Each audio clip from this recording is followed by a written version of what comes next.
தமிழ்நாட்டில் இருக்கிற ஒவ்வொரு குடும்பத்திற்கும் ஒரு முகவரி இருக்கணும். ஒவ்வொரு முகவரியும் ஒரு இணைய இல்லமாக திகழணும். 2030ஆம் ஆண்டிற்குள் கிராமப்புறங்களில் கலைஞர் கனவு இல்லம் திட்டத்தின் கீழ் 5 லட்சம் வீடுகளும், நகர்ப்புறங்களில் 2 லட்சம் வீடுகளும் கட்டி தேவைப்படும் ஒவ்வொரு குடும்பத்தின் கைகளிலும் சாவியை ஒப்படைப்போம். 2வது துறை மருத்துவம் மற்றும் மக்கள் நல்வாழ்வுத்துறை. நலமுடன் தமிழ்நாடு 2030 தேவைப்படும் அனைவருக்கும் போதிய மருத்துவ காப்பீடு கிடைக்க உரிய நடவடிக்கை எடுக்கப்படும். அது மட்டுமல்லாம 3 முக்கிய திட்டங்களும் இருக்கு. முதல் திட்டம் நீரிழிவு, உயர் ரத்த அழுத்தம், புற்றுநோய் போன்றவற்றை கண்டறிய ஆரம்ப நிலையிலேயே சிறப்பு முகாம்கள். 2வது திட்டம் தாய் சேய் நலன்ல IMR மற்றும் MMR குறைக்கும் தரவரிசையில் இந்தியாவிலேயே முதலிடம் பெற்ற சிறப்பு நடவடிக்கை. 3வது திட்டம் ஒவ்வொரு மாவட்டத்திலையும் மனநல ஆலோசனை மையம் அமைக்கப்படும். அடுத்து 3வது துறை வேளாண்மை மற்றும் உழவர் நலத்துறை. வேளாண்மை செழிப்பின் கண்ணியத்தின் வளர்ச்சி அடையாளம். நிகர சாகுபடி பரப்பு 50 லட்சம் ஹெக்டராக உயர்த்தப்படும். மண்வள அட்டைகள் 41 லட்சம் உழவர்களுக்கு வழங்கப்பட்டு இயற்கை விவசாயம் 17,000 ஹெக்டராகவும், உயிர் வேளாண்மை 1 லட்சம் ஹெக்டராகவும் விரிவுபடுத்தப்படும். வேளாண்மைக்கு ஆதாரமான நீரை சேமிக்க நுண்ணீர் பாசனம் 21 லட்சம் ஹெக்டராக விரிவுபடுத்தப்படும். மேற்கு கிழக்கு தொடர்ச்சி மலைகளில் 1000 மழைநீர் சேகரிப்பு கட்டமைப்புகள் கட்டப்படும். கால்வாய் மதகுகள் புனரமைக்கப்பட்டு நீர் மேலாண்மையை சீர் செய்து தண்ணீர் தட்டுப்பாடான பகுதிகள் வளமான பகுதிகளாக மாற்றப்படும். உணவு உற்பத்தி 125 லட்சம் மெட்ரிக் டன்னாக உயர்த்தப்பட்டு 1000 மதிப்பு கூட்டல் மையங்கள் நிறுவப்பட்டு 1,25,000 உழவர்களுக்கு வேளாண் கருவிகள் வழங்கப்படும். 4வது துறை பள்ளி கல்வித்துறை. ஒவ்வொரு பள்ளியும் அறிவின் ஆலயமாக இருக்கிறது. இடைநிற்றல் இல்லா கல்வி கனவு 2030. இதன் மூலம் ஒவ்வொரு குழந்தையும் பள்ளியிலே சேர்ந்து வெற்றியுடன் வெளியேறும் நிலையை உருவாக்குவோம். அனைத்து அரசு மற்றும் அரசு உதவி பெறக்கூடிய பள்ளிகளையும் 2030க்குள்ள 100 விழுக்காடு ஸ்மார்ட் கிளாஸ் ரூம் அமைக்கப்படும். 300க்கும் மேற்பட்ட நூலகங்கள், லைப்ரரி 5.0 என்ற புரட்சிகர நவீன அறிவு கோட்டைகளாக மலரும். முக்கியமாக 1000 மாடல் ஸ்கூல்ஸ் வெற்றி பள்ளிகள் திட்டம் மூலம் விரிவுபடுத்தப்படும். ஒவ்வொரு பள்ளியிலும் உடல்நலத்திற்காக விளையாட்டையும், உளவியல் பாதுகாப்பையும், வாழ்க்கை திறன் கல்வியையும் உறுதிப்படுத்துவோம். 5வது உயர்கல்வித்துறை. உயர்கல்வி நிறுவனங்கள் மாணவர்களுடைய மொத்த ஆளுமையை வளர்க்கக்கூடிய மையங்கள். அதன் மூலமாக நான் முதல்வன் 2.0 மூலம் கூடுதல் திறன் பயிற்சிகள் வழங்கப்பட்டு உலக அளவில் நம் இளைஞர்கள் போட்டி போட வழிவகுக்கப்படும். 2030ஆம் ஆண்டிற்குள்ளாக உயர்கல்வியில் மொத்த சேர்க்கை விகிதம் 90 விழுக்காட்டு எட்டும் வகையில் நிறுவன கட்டமைப்பு விரிவாக்கப்படும். ஆராய்ச்சியும் புதுமையும் செழிக்க மைய ஆய்வகங்களும் சென்டர் ஆஃப் எக்ஸலன்ஸ் எனும் தொழிற்கல்வி சிறப்பு மையங்களும் நிறுவப்படும். செயற்கை நுண்ணறிவு AI கல்வியுடன் இணைக்கப்படும். ஒவ்வொரு கல்வி நிறுவனத்திலும் AI ஆய்வகம் உருவாகும். பன்னாட்டு பல்கலைக்கழகங்கள் தமிழ்நாட்டில் வேர்விட்டு நம் மாணவர்கள் உலக அரங்கில போட்டியிடுவதற்கு வழிவகுக்கப்படும். உயர்கல்வி பயிலும் மாணவர்கள் உலகளாவிய வேலைவாய்ப்புகளை பெறக்கூடிய வகையில் விளையாட்டு திறன்மிகு மாணவர்களுக்கு பிளெக்சிபிள் பாடத்திட்டம் மூலம் அகாடமிக் கிரெடிட்ஸ் வழங்கப்படும். 6வது பிற்படுத்தப்பட்டோர் நலத்துறை. நல்லிணக்கத்தின் அடையாளம் வளர்ச்சி பெற்ற தமிழ்நாடு. ஜவுளி, தோல், ஆடை, கைவினை, கணினி, தொழிற்பயிற்சி போன்ற துறைகள்ல பயிற்சிகள் வழங்கப்பட்டு பிற்படுத்தப்பட்ட மக்களுக்கு பொருளாதார முன்னேற்றம் உறுதிப்படுத்தப்படும்.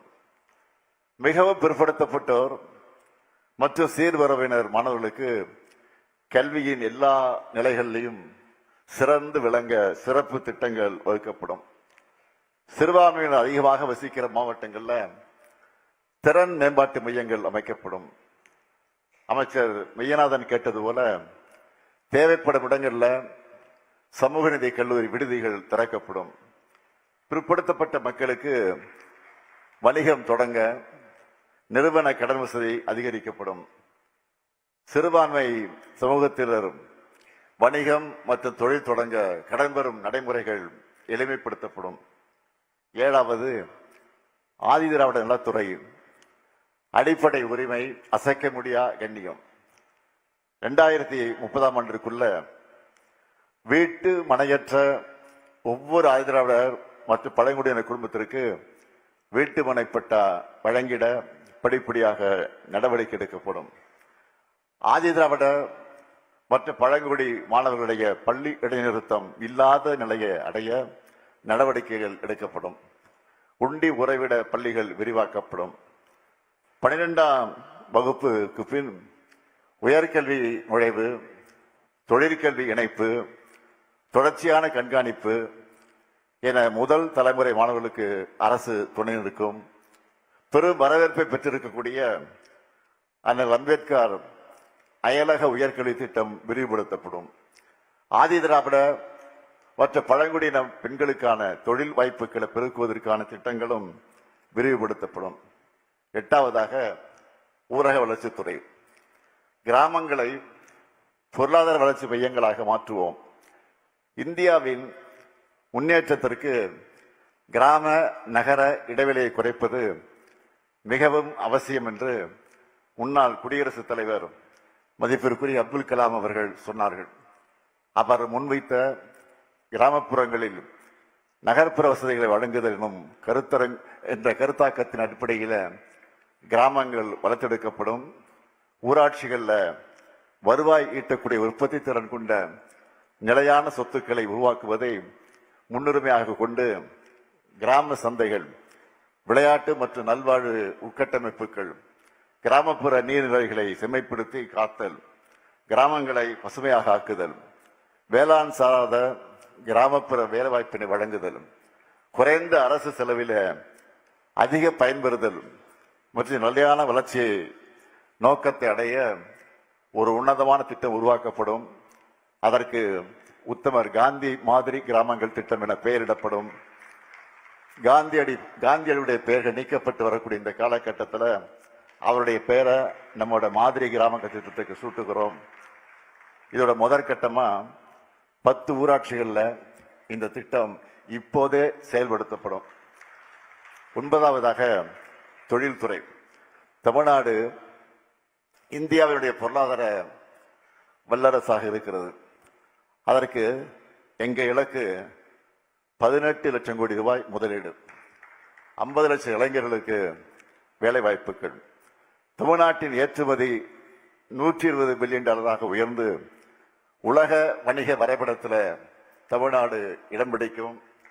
மேக் இன் இந்தியா தமிழ்நாடு ஒவ்வொரு மாவட்டத்திலும் உயிர் வர மாவட்டந்தோறும் நவீன தொழில் பூங்கா, ஒரு சிறப்பு தொழில் தொகுப்பு, பொது வசதி மையம் ஆகியவை அமைக்கப்படும். மின்னணுவியல் துறையில மதிப்பு கூட்டல் 5 மடங்காக அதிகரிக்கப்படும். ஐடி ஏற்றுமதி 2.5 லட்சம் கோடியிலிருந்து 6 லட்சம் கோடி ரூபாயாக 2 மடங்கு ஆக்கப்படும். ஐடி துறையில் மட்டும் 2 லட்சம் புதிய வேலைவாய்ப்புகள் உருவாக்கப்படும். ஜவுளி தொழிலும் நவீனமயமாக்கப்பட்டு திருப்பூர், கரூரிலே 35,000 தொழிலாளர்களுக்கு வாழ்வாதாரம் உறுதிப்படுத்தப்படும். தமிழ் மொழிக்கென்று ஒரு லாங்குவேஜ் இருக்கு பாருங்க, ஒரு லாங் லாங்குவேஜ், அது போன்ற ஒரு மாடல் உருவாக்கப்படும். 10வது கால்நடை பால்வளம் மற்றும் மீன்வளத்துறை, நம்முடைய உயிர்வளம் காப்போம் அலைகளோடு போராடி வாழக்கூடிய 10 லட்சத்திற்கும் மேற்பட்ட மீனவர் குடும்பங்களை வாழ்வாதாரம் மேம்படுத்தப்படும். கடல் கூண்டு மீன் வளர்ப்பை ஊக்குவித்து உற்பத்தியை 200 டன்னிலிருந்து 400 டன்னாக உயர்த்துவோம். மீனவ மகளிருக்காக கடல் பாசி சாகுபடியை 15,000 டன்னிலிருந்து 30,000 டன்னாக வளர்ப்போம். உள்நாட்டு மீன் உற்பத்தியை 2.67 லட்சம் டன்னாக உயர்த்துவோம். மீன் விதை உற்பத்தியை 100 கோடியிலிருந்து 200 கோடியாக இரட்டடிப்பாக்கி புதிய அரசு மீன் பண்ணைகளை நிறுவுவோம். கால்நடை எண்ணிக்கையை 2030ஆம் ஆண்டுக்குள்ளாக 3 கோடியாக உயர்த்தி விவசாயிகளுடைய வாழ்வாதாரத்தை உறுதிப்படுத்துவோம். தீவன பஞ்சம் இனி தமிழ்நாட்டில் இல்லை என 1 லட்சம் ஏக்கரில் தீவன பயிர் சாகுபடி செய்யப்படும். தற்போது தினமும் 3 கோடி லிட்டர் பால் உற்பத்தி செய்ய தமிழ்நாட்டை 2030க்குள்ள 4.5 கோடி லிட்டராக உயர்த்தும் இலக்கோடு முன்னேறுவோம். 11வது நகராட்சி நிர்வாகத்துறை. உட்கட்டமைப்பில் உலகளவில் உயரக்கூடிய நம் நகரங்கள், அதன் அடிப்படையில் கம்ப்ளீட் ஸ்ட்ரீட்ஸ், அதாவது நடைபாதை, பச்சை மரங்கள், எழிலான சாலைகள் நகரங்கள்ல உருவாக்கப்படும். 2030ஆம் ஆண்டில் தமிழ்நாட்டின் நகர்ப்பகுதிகளில் 20 விழுக்காடு பசுமை பகுதிகள், பூங்காக்கள் இருக்க நடவடிக்கை எடுக்கப்படும். கழிவு நீர் முழுமையாக சேகரிக்கப்பட்டு சுத்திகரிக்கப்பட்டு 30 விழுக்காடு மறு சுழற்சி செய்யப்படும். திடக்கழிவு மேலாண்மையில புதிய மாற்றங்கள் செய்யப்படும்.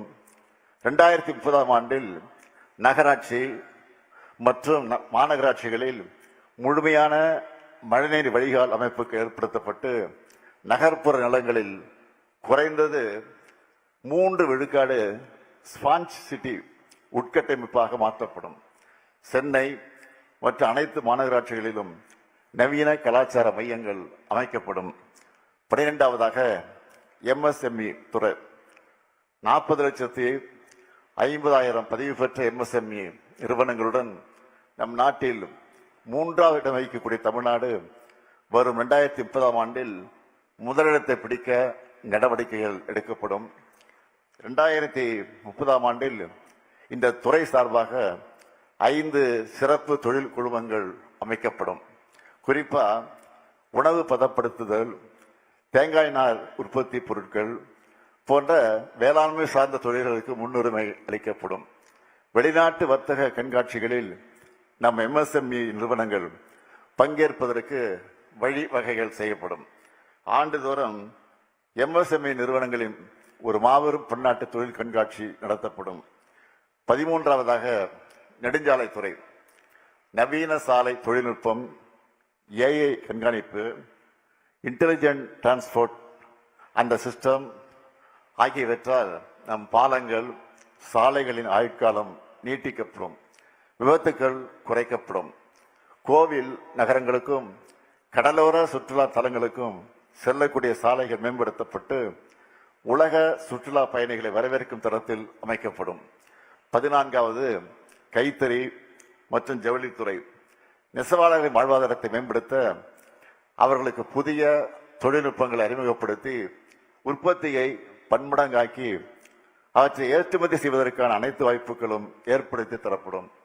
GI பதிவு பெற்ற தமிழ்நாட்டின் கைத்தறி வகைகள் தேசிய மற்ற சர்வதேச கண்காட்சிகளில் பெருமையுடன் காட்சிப்படுத்தப்படும். இவை மட்டுமல்ல, இன்னும் பல துறைகளில் எனக்கு பல கனவுகள் இருக்கு. தமிழ்நாட்டுக்கான எனது மாபெரும் தமிழ் கனவு என்ன தெரியுமா? நம்ம நாடே சமத்துவபூர்வமாக ஆகணும். எங்கும் சமூக நீதி ஒழிக்கணும், ஓங்கணும். எல்லா மாநிலங்களும் சுயாட்சி பெறணும். எல்லாருக்கும் எல்லாம் கிடைக்கணும்.